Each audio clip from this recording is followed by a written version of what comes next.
राजस्थान के वीरता, प्रेम और साहस की धरती पर कई कहानियां सदियों से गूंजती आ रही हैं। इन्हीं कहानियों में से एक है महाराज विक्रमादित्य और उनकी प्रियतमा रानी की अद्भुत प्रेम कथा, जो न केवल प्रेम की अद्वितीय मिसाल है बल्कि एक साहसी राजा और निडर रानी की कहानी है।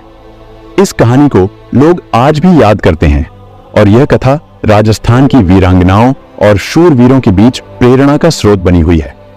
प्राचीन समय की बात है। विक्रमादित्य राजस्थान के एक पराक्रमी और न्यायप्रिय राजा थे।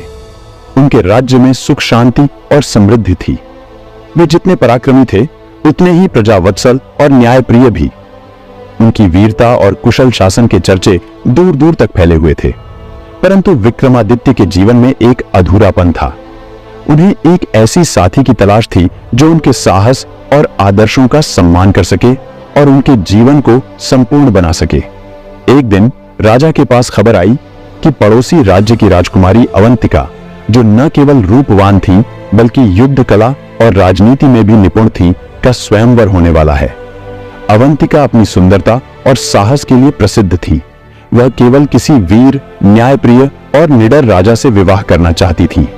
राजा विक्रमादित्य ने उनके बारे में सुना तो उनका दिल अवंतिका से मिलने को उत्सुक हो उठा।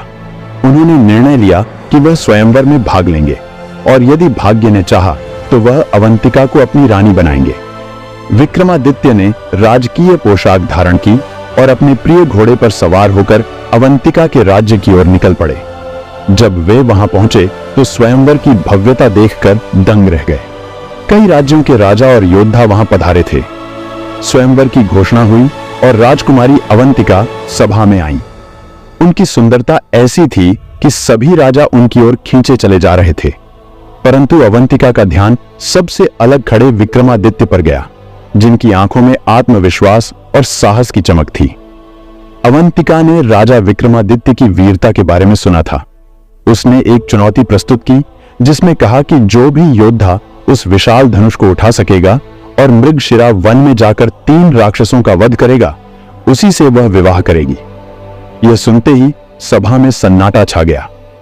मृगशिरा वन के राक्षसों की कहानियां सबने सुनी थी। वे बहुत शक्तिशाली और अत्याचारी थे। कोई भी उनसे टकराने की हिम्मत नहीं कर सका था। लेकिन विक्रमादित्य ने इस चुनौती को स्वीकार किया। उन्होंने धैर्य और साहस से वह विशाल धनुष उठाया और मृगशिरा वन की ओर प्रस्थान किया।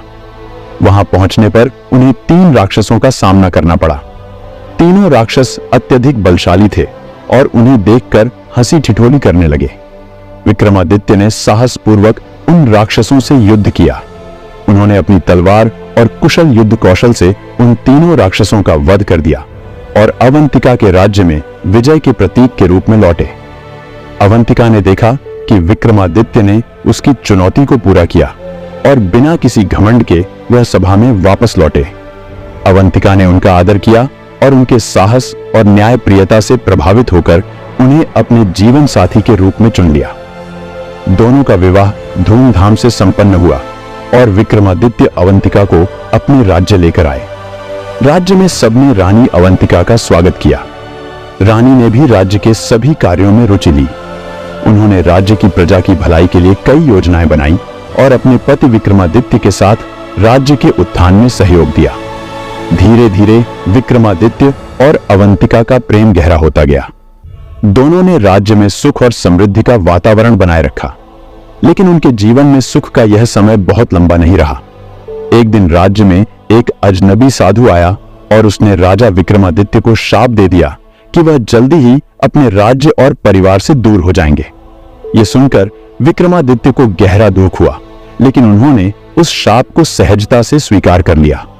रानी अवंतिका इस घटना से बहुत आहत हुई, लेकिन उन्होंने निश्चय किया कि चाहे कुछ भी हो, वह अपने पति का साथ कभी नहीं छोड़ेंगी। कुछ दिनों बाद राजा विक्रमादित्य को एक दूसरे राज्य से युद्ध के लिए बुलावा आया। यह एक कठिन युद्ध था जिसमें न जाने कितने वीर योद्धा अपनी जान गंवा चुके थे। रानी अवंतिका ने अपने पति से कहा कि वह भी उनके साथ युद्ध में जाएंगी। विक्रमादित्य ने उन्हें समझाने की बहुत कोशिश की कि यह युद्ध बहुत खतरनाक है, लेकिन अवंतिका अडिग रहीं। युद्ध भूमि में दोनों ने साहसपूर्वक दुश्मनों का सामना किया, लेकिन अचानक एक दिन दुश्मन के सैनिकों ने विक्रमादित्य और अवंतिका को घेर लिया। विक्रमादित्य ने बहादुरी से लड़ाई की, लेकिन इस संघर्ष में उन्हें घाव लगा और वह बेहोश हो गए। अवंतिका ने हिम्मत नहीं हारी।